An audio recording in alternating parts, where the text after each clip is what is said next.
ধৈর্যের ফল অনেক মিষ্টি হয়। তুমি হয়তোবা শুনেছ, তোমাকে হয়তোবা শোনানো হয়েছে, তোমাকে হয়তোবা বলা হয়েছে যে ধৈর্যের ফল অনেক মিষ্টি হয়। যে বলেছে, যেমন ভাবে বলেছে, যখনই বলেছে, নিঃসন্দেহে সঠিক বলেছে। কারণ এটা বাস্তব, এটা সত্য।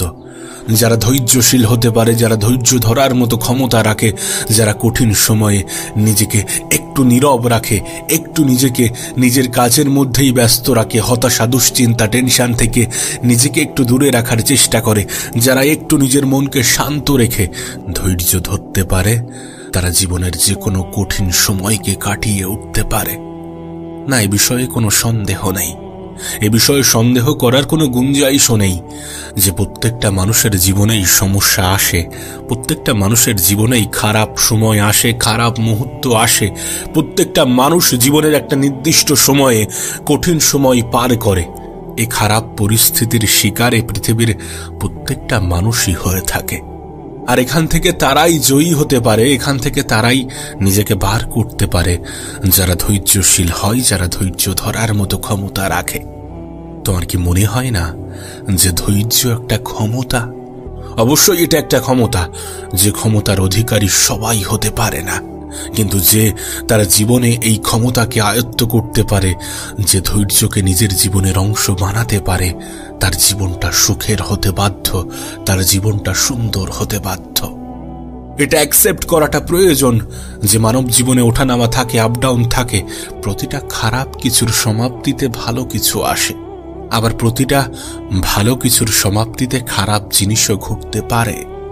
কিন্তু ওই যে তোমাকে বললাম, ওঠানামাই ভরা এ জীবনে তারাই সুখী হতে পারে, তাদের জীবনটাই সুন্দর হয়ে থাকে যারা ধৈর্যশীল হয়, যারা ধৈর্য ধরার মতো ক্ষমতা রাখে।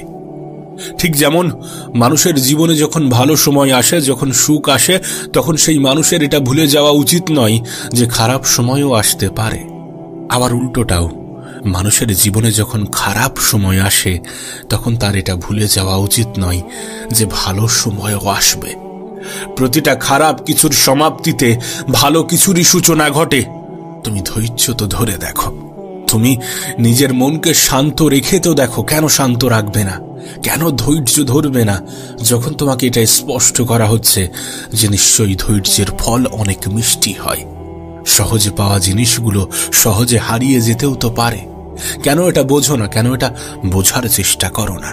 এমনটা কি হয়নি? এমনটা কি হয় না? অবশ্যই হয়।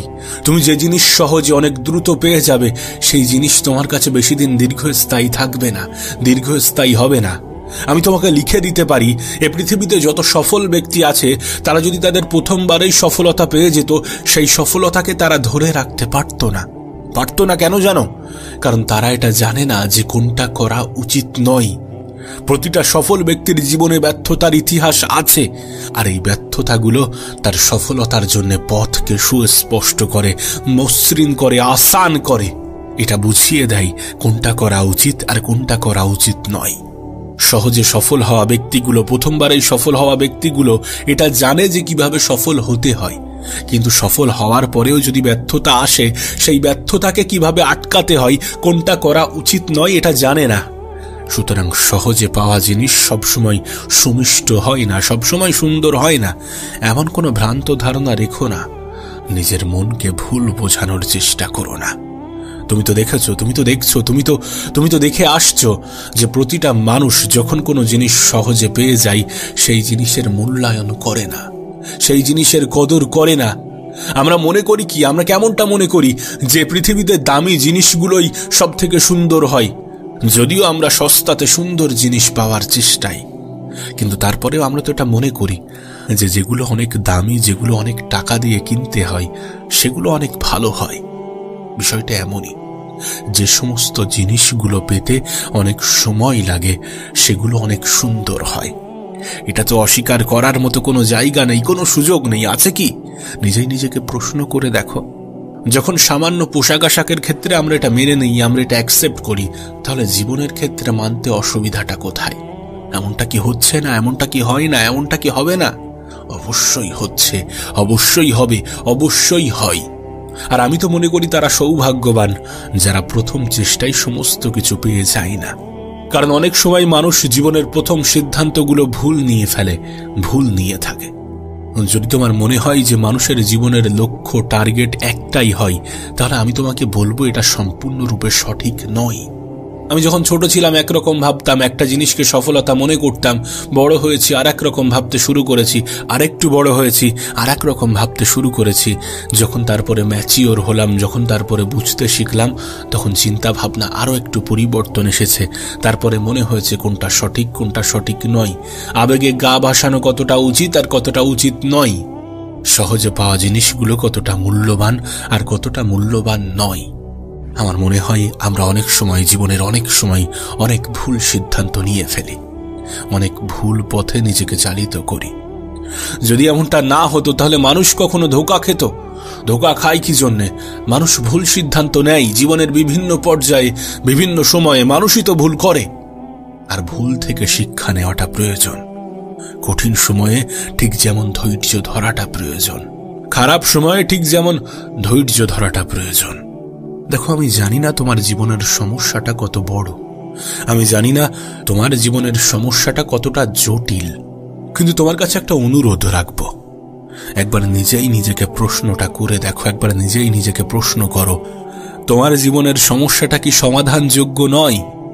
না, যদি সমাধানযোগ্য হয়ে থাকে, যদি সমাধানযোগ্য হয়, তাহলে কিসের এত দুশ্চিন্তা, কিসের এত টেনশন, কিসের এত মন খারাপ? আমি দেখেছি মানুষের হাতে রেজাল্ট থাকে না, কিন্তু তারপরেও মানুষ এটা বুঝেও বুঝতে চায় না। আমরা বুঝেও বুঝতে চাই না আমাদের হাতে কি আছে। পরিশ্রম, মেহনত, চেষ্টা, ধৈর্য, হ্যাঁ, এগুলোই আমাদের হাতে আছে। আমরা আমাদের তরফ থেকে সম্পূর্ণ চেষ্টা করতে পারি, আমরা আমাদের তরফ থেকে সম্পূর্ণ পরিশ্রমটা চালিয়ে যেতে পারি, আমরা আমাদের মেহনতের 100% দিতে পারি, আমরা ধৈর্য ধরতে পারি। আর ধৈর্যের সাথে মানসিক শান্তির কি সম্পর্ক? কাশ যদি তোমাকে এটা আমি বোঝাতে পারতাম। ধৈর্যের সাথে সফলতার কি সম্পর্ক? কাশ যদি তোমাকে এটা বোঝাতে পারতাম। ধৈর্যের ফল কতটা সুমিষ্ট হতে পারে, কাশ যদি তোমাকে এটা বোঝাতে পারতাম। না, যদি বোঝাতে পারতাম তাহলে হতাশা নামক শব্দটা হয়তোবা তোমার মনে বাসা বাধ্য না, তাহলে টেনশন নামক শব্দটা হয়তোবা তোমার মস্তিষ্কের অতটা এরিয়া দখল করতো না। না, ঠিক আছে, এগুলো হয়, ঠিক আছে, কিন্তু প্রত্যেকটা জিনিসের একটা নির্দিষ্ট সীমা আছে, সেই সীমাটাকে অতিক্রম করো না। আর যে জিনিস তোমার হাতে নেই, যে জিনিস তোমার নিয়ন্ত্রণে নেই, সেই জিনিস নিয়ে অন্তত আফসোস করো না, মন খারাপ করো না, টেনশন করো না। আর যেটা তোমার হাতে আছে, যেটা তোমার নিয়ন্ত্রণে, যেটা তোমার মনে হয় যে এটা আমি পাওয়ার যোগ্য, এটা আমার হতে পারত, এটা আমার জীবনেরই অংশ হতো, তাহলে সেটার জন্য মেহনত করো, চেষ্টা করো, আর সর্বোপরি ধৈর্য ধরো। কেন ধৈর্য ধরবে না? কেন ধৈর্য ধরবে না যখন তোমাকে বারবার এটা বলা হচ্ছে যে ধৈর্যের ফল অনেক মিষ্টি হয়? আমি তোমাকে হাওয়ায় ভাসানো কথা বলছি না, আমি আমার নিজের জীবনের অভিজ্ঞতা থেকে তোমাকে বলছি। আর আমার মনে হয় তুমিও তোমার জীবনে এটা অনুভব করেছো। যদি তুমি বড় কিছু পাওয়ার স্বপ্ন দেখো, যদি তুমি ভালো কিছু পাওয়ার স্বপ্ন দেখো, আর যদি তুমি এই ধারণা রাখো যে একদিনে সমস্ত কিছু হয়ে যাবে, তাহলে তোমাকে বলবো যে তুমি ভ্রান্ত ধারণার মধ্যে আছো। এই ধারণাটা দূর করো, এই ধারণাটা দূর করো। জীবনের ভালো জিনিসগুলো একদিনে হয় না। জীবন পরিবর্তন করা জিনিসগুলো, জীবনের সব থেকে গুরুত্বপূর্ণ জিনিসগুলো হয়তোবা 1 সপ্তাহেও হয় না, হয়তোবা 1 মাসেও হয় না, হয়তোবা 1 বছরেও হয় না। সময় লাগে ভালো কিছু পেতে, বড় কিছু করতে সময় লাগে। আর যদি তোমার মনে হয় যে এই সমস্যাগুলো তোমার জীবনের সমস্যা নয়, পারিবারিক অশান্তিই তোমার সব থেকে বেশি কষ্ট দেয়, তোমাকে সব থেকে বেশি কষ্ট দেয়, তাহলে তোমাকে বলতে চাই, এটা এমন একটা জেনারেশন, এটা এমন একটা সময় যেখানে কেউ বুকে হাত রেখে বলতে পারবে না যে আমার পরিবারে কোনো ঝামেলা হয় না, আমার পরিবারে কোনো সমস্যা হয় না, কোনো তর্কাতর্কি, কোনো কথা কাটাকাটি, কোনো রকম মনে আঘাত লাগার মতো টু শব্দ করা হয় না। হয়, প্রতিটা পরিবারে হয়। স্বামী স্ত্রীর মধ্যে হয়, বাবা ছেলের মধ্যে হয়, মা মেয়ের মধ্যে হয়, বাবা মেয়ের মধ্যে হয়, মা ছেলের মধ্যে হয়। এই সমস্ত রকম ঝামেলা আমাদের জীবনেরই অংশ। ঠিক যেমন প্রতিটা পরিবারে অশান্তি আছে, ঠিক তেমনি কিছু কম্প্রোমাইজের মাধ্যমে, কিছু ধৈর্য ধরার মাধ্যমে প্রতিটা পরিবারেও শান্তি আছে। যখন একজন ব্যক্তি চিৎকার করে তখন অপরজনকে ধৈর্য ধরাটা প্রয়োজন, অপরজনের চুপ থাকাটা প্রয়োজন। উত্তরের প্রতি উত্তর না আসলে সমস্যা বড় হবে না, ঝামেলা দীর্ঘস্থায়ী হবে না। এগুলো জীবনেরই অংশ। এগুলো আমরা চাইলেও সমস্ত কিছুকে নিজের জীবন থেকে এলিমিনেট করতে পারবো না। এগুলোর একটাই সমাধান আছে, আর সেটা হচ্ছে ধৈর্য। ধৈর্য ধরো, ধৈর্য ধরো এবং নিজের উপরে বিশ্বাস রাখো। অত বেশি হতাশ হলো না, অত বেশি মন খারাপ করো না। পরিবারের মানুষের সমস্ত কথা নিজের অন্তর দিয়ে গেঁথে নিও না। দেখো, জীবনটাকে সুন্দর করতে গেলে কিছু জিনিসকে অবশ্যই এড়িয়ে যেতে হবে, কিছু জিনিসকে দেখেও না দেখার ভান করতে হবে, কিছু জিনিসকে শুনেও না শোনার ভান করতে হবে। হ্যাঁ, এগুলো করতে হবে, সত্যি বলছি, এগুলো করতে হয়। কেন এটা বোঝো না? কেন এটা বোঝার চেষ্টা করো না? ধৈর্য ধরো। তোমার কাছে অনুরোধ করব, নিজের কঠিন সময়, নিজের খারাপ সময়গুলোতে ধৈর্য ধরো। যত বেশি ধৈর্যশীল হবে, তত বেশি সমস্যা থেকে নিজের জীবনকে প্রোটেক্ট করতে পারবে, তত বেশি জীবনে ভালো থাকতে পারবে, তত বেশি নিজের জীবনকে সুন্দর করতে পারবে, তত বেশি জীবনের জটিলতাগুলোকে কাটিয়ে উঠতে পারবে, তত বেশি মানসিকভাবে শক্তিশালী হতে পারবে, তত বেশি গতকালকের থেকে আজকের দিনটা সুন্দর হবে, আর আজকের দিনের থেকে আগামীকালটা আরো বেশি সুন্দর হবে। দেখো, একটা কথা আমি প্রায়ই বলি, যে উপরওয়ালা আমাদের জীবনের বিভিন্ন সময়ে আমাদেরকে পরীক্ষা নিয়ে থাকেন, কখনো কোনো কিছু দেওয়ার মাধ্যমে, আবার কখনো কোনো কিছু বঞ্চিত করার মাধ্যমে। কখনো কিছু দিয়ে তোমাকে পুরস্কৃত করবেন, আবার কখনো কিছু থেকে বঞ্চিত করে তোমার পরীক্ষাও নেবেন।